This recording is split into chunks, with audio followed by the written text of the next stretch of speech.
I've made the final 27 chapters of the manga so far, and I am now caught up and weekly. It's always a very bittersweet feeling with this kind of situation, since I'm happy to be able to properly engage with the community now without the risk, for the most part, without the risk of being spoiled. But on the other hand, there won't be any more binge reading sessions into the unknown for Jujutsu Kaisen. The post-binge week-to-week depression begins here, so let's cure that depression by going over these past 27 chapters of the manga, which I have built up for myself through my own hype and excitement, the Shinjuku Showdown Arc so far. And straight away I am already disproven in one of my theories from the Culling Game Arc review. In that video I said that this corpse would have something to do with Sukuna and Angel, and I said that connection would be through the creed that Angel had mentioned in the same arc. And this corpse was of someone either connected or related to Sukuna. But it turns out this corpse is straight up just Sukuna's old mummified body, which makes a lot more sense. I was just overthinking it, and it turns out that this same corpse of Sukuna was shown to us in the cover art for the very first chapter of the manga, which explains why I didn't notice such a connection, since I was anime only up until very recently, and to the best of my knowledge and memory I guess, I don't think there was anywhere else I could have seen this image. And also here, Sukuna eats another 4 fingers thanks to Urame's assistance, making it a grand total of 19 fingers consumed in total, leaving 1 left, with Sukuna speculating it is in Gojo's possession due to the agreement behind Itadori's originally planned execution way back when. Which makes a lot of sense, because since then we now have a better understanding of how Gojo's relationship with the Jujutsu higher-ups works, meaning he would not make such an agreement with them if he didn't have a plan of his own in place as insurance. And more simply, it just goes to show why we all love Gojo, or loved maybe is more fitting now. And Sukuna eats his own mummified corpse, saying it would compensate for that final finger. So at this point, would it be safe for me to say that Sukuna is at full power, 20 finger Sukuna? But then what happens if he were to now eat that final finger, having already eaten his own corpse? And given what happens later on in the arc, I don't think Sukuna obtains that final finger anyway. So on that point, I think that the final struggle in the story might revolve around the retrieval of this last finger. Otherwise, I don't think a point would have been made for Sukuna to eat his own corpse as a substitute for said finger, rather than just giving him that final finger as well. And I mistakenly didn't mention this at all in the last review, but Choso gave Yuji a book of Yuki's research on the soul, and then the final finger is part of Sukuna's soul, so that just further solidifies the idea of Yuji being the one to bring down Sukuna, or the key to Sukuna. I think there's still a lot of options regarding that key to defeating Sukuna. And on the other side of the preparations, Meimei has set up a betting game and broadcast for Gojo vs Sukuna. And if Gege Akutame did this intentionally, then they are a sick person, because this scene of Meimei kind of praising herself for her idea comes right after Gojo is told of the deaths of everyone, including Nanami. So if you remember back in Shibuya how Nanami wanted to go to Kuala Lumpur but tragically met his end, and Meimei did end up in Kuala Lumpur, casually discussing stocks as if the aftermath of the Shibuya incident was not a thing at all. So continues Meimei's self-indulgence. And then back to Yuji and the souls. He is training with Kusakabe, who he has switched bodies with, and I can think of 2 major outcomes for this. 1, Yuji learning how to better utilize his very sturdy body, or 2, and this is the more speculative one, being able to contact or gain or free Megumi's soul. But now comes the time.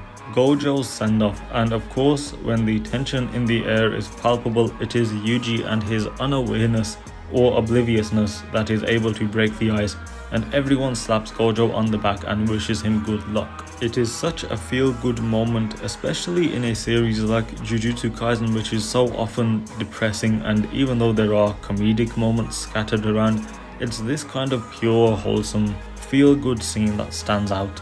And there's also the small conversation between Gojo and Gakuganji regarding Masamichi Yaga and Panda.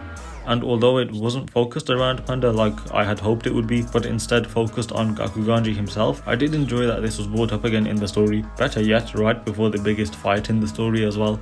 And talking about that fight, alongside Gakuganji and Utahime, Gojo kicks it off with a 200% hollow purple. And then I swiped the page to this, and trust me, I was reading this in my bed and I was kicking around like a hyperactive baby. I was so excited. And Gojo telling Sukuna that he is the challenger here. Man, this fight only got 2 chapters of direct build-up, and yet, simply because of the fact that it is Gojo and it is Sukuna, I couldn't help but brace myself. And the fight itself, it lasts for a whole 13 chapters of straight hands between the strongest sorcerer of today and the strongest sorcerer in history. And for the vast majority of this fight, I was either smiling out of childlike wonder or just a pure blank stare because of how focused I was. And regardless of how the fight ended, I want to say that throughout the entire fight, no matter how many times the momentum shifted, and no matter how many times they each one-upped each other, there was only ever one time in this fight where I actually thought Gojo had the upper hand, and that is when the chapter ended with Kusakabe and everyone else believing he had won. Because at this point, I thought the fight was over. I established that the blueprint for the fight was to have Sukuna, the disgraced one, to be on top for the vast majority of it, only to have the honored one Gojo come out with the victory and satisfying everyone's trust in him. And on the topic of Kusakabe, of all people to serve as the primary commentator for this fight, a grade 1 sorcerer commentating on a fight between 2 realistically ungradable beings, where the heck did he manage to get the credentials for such a prestigious position as that? But in all honesty, I actually did appreciate seeing everyone sharing their opinions on the fight, because we as the audience needed that. I understand that having direct exposition is not to everyone's liking, but with a fight on such a scale like this one, I think it was necessary to really portray how above and beyond, how otherworldly Gojo and Sukuna are compared to the rest. We can just watch on and talk, similar to how a sports commentator isn't anywhere near the level of the actual athletes. And the fight itself, oh yeah, definitely lived up to my expectations, and my favourite part about the whole thing is how they were constantly changing up their abilities to better combat one another, while everyone watching were just thinking how that should be impossible, and I agree with them. I think that in a fight with any other 2 characters, I would be calling bullshit. I would be saying that it doesn't make sense. But again, because it's the 2 strongest ever, it makes complete sense that they would be able to break the laws of what's possible with Jujutsu and their techniques on the fly. And I want to talk about one thing specifically. So there I am reading the manga, and at the end of the chapter where Sukuna summoned Mahoraga was this image, which made me laugh but more so curious.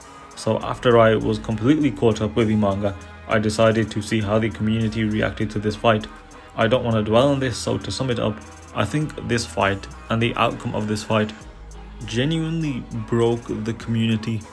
And I don't mean divided them on their opinions, I mean they are now unhinged. And I would like to include myself in that, of course, not on that level that the community has reached, of course. But I say this because we reached the final outcome of the fight, being that Sukuna kills Gojo by bisecting him in half by bypassing infinity, thanks to Mahoraga's adaptation. And of course, the chapter starts with Gojo presumably in the afterlife talking with everyone long past, and after realizing what I was reading, my heart just sank, my face dropped, and ever since then I have been grasping at anything I can that hints at Gojo maybe possibly coming back. Although when I think straight and logically, I do think this is the end for Gojo Satoru, and when everything is said and done, I hope he gets a proper funeral or tribute deserving of the person throughout the heavens and earth who is alone the honored one. From my own personal bias, he is without a doubt my favorite character in the entire story. And I mentioned Gojo getting a proper send-off because we get no time to mourn or grieve, because Kashimo jumps in to take over from him, and at this point it has become Sukuna's fight alone, since he is now running the Jujutsu Gauntlet. And Sukuna brings out his true form.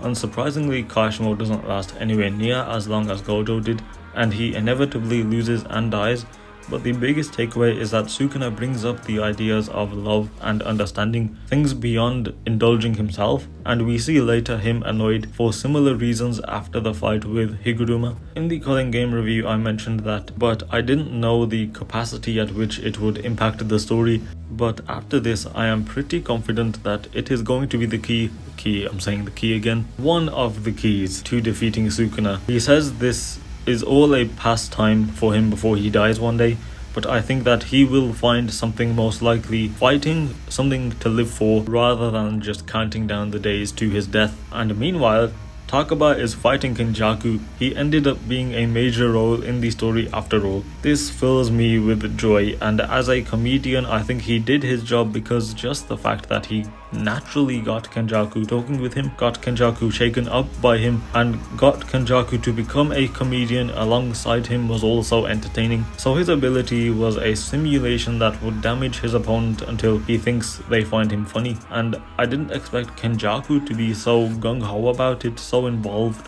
Although I guess that he didn't really have a choice here, but he still seems interested in comedy.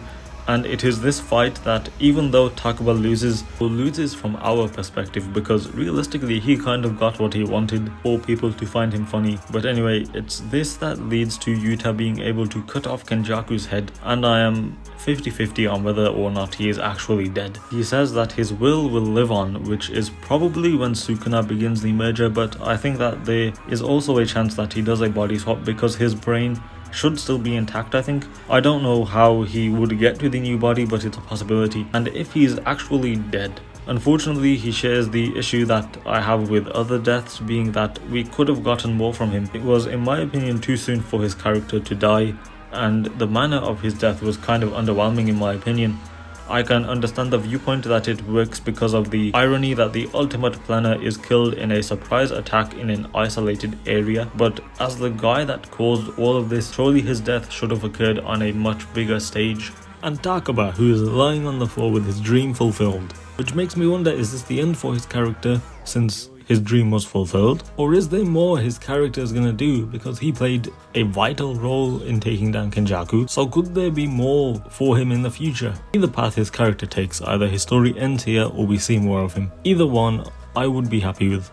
And Higuruma and Yuji are the next to jump in, and Higuruma's involvement here is kind of everything that I hoped for following his time in the Culling Game arc. In that review I brought up the idea that he is no hero and he was staying in his lane, and then after his fight with Yuji he had a realization of sorts, and that comes to a head here, where rather than staying in his lane he has moved to the front lines to play that bigger role. The return of Judgment was also a welcome sight, and seeing Sukuna in a courtroom was funnier than I thought it would be, but sadly Higuruma also does end up dying here, with similarity to the way Nanami went out, and they just had to leave us with the line that he had unbounded raw talent that rivaled even Gojo. Previously, I have mentioned that some characters died before we knew enough about them, so their deaths felt a bit off. But ironically, in this case, I am okay with Higuruma dying here, even with his genius talent. My reasoning is that his story in Jujutsu Kaisen has been very closely linked to Yuji. It was Yuji who shook his resolve in their fight, and thus it was Yuji who set him on his path of taking action. So when he died on the battlefield next to Yuji, while looking him in the eye, mind you, when he couldn't look Yuji in the eye before, I think he went out in a fulfilling way for his character. And for me personally, I'm really sad to see him go, but he will remain as one of my favorite characters in the story as well. And while this is all going on, Hakari is taking on Uraume. We are getting snippets of this fight interspersed in the Sukuna fight, and it looks like it's about to hit its climax right about now. I do think this fight is disadvantaged by the fact that the Sukuna one is going on right next to them, which is undoubtedly the key focus here, but I wouldn't be disappointed if we get a couple chapters dedicated to Hakari versus Uraume in the near future. But we have now arrived at the most recently released chapter so far, chapter 248, and back to that Sukuna fight. It's a one-on-one between Sukuna and Yuji for the time being, and I almost could not believe what I was reading, because if I am reading this right, Sukuna actually acknowledges Yuji. What a time to be alive. Sukuna acknowledging Yuji while simultaneously having an existential crisis. and Wiwi is transporting bodies off the battlefield, and given the fact that Sukuna himself points that out, I am going to cling on to that with regards to Gojo and maybe even Higuruma coming back. Even if it probably means nothing, I will give myself that false hope. And finally, Yuta arrives on the battlefield to initiate a face-off between the King and Queen of Curses. And I also saw someone calling Yuta the Prince of Curses, so I am going to steal that because I like the sound of it. Yuta and Riko are the next characters up in Sukuna's Jujutsu Gauntlet. And a little prediction, I think in this fight, Yuta will be one of the very few characters in this series to actually reach his potential. So we've made it. Fully caught up to the manga of Jujutsu Kaisen, and I can confidently say that I am not regretting the switch from anime to manga a single bit. And after all of this, I have one request of the story. Since Gojo Satoru is now dead, can the Gojo clan please do something now? I know it's a long shot given where we are in the story, but I can dream. Anyway, I hope you enjoyed this review as well as the other ones. If you haven't watched the other ones, I would be grateful if you did. But even if you don't, then thank you for watching this one. And I had such a great time catching up to the story, and I will say this, that Jujutsu Kaisen is definitely my favorite of the new gen shonen.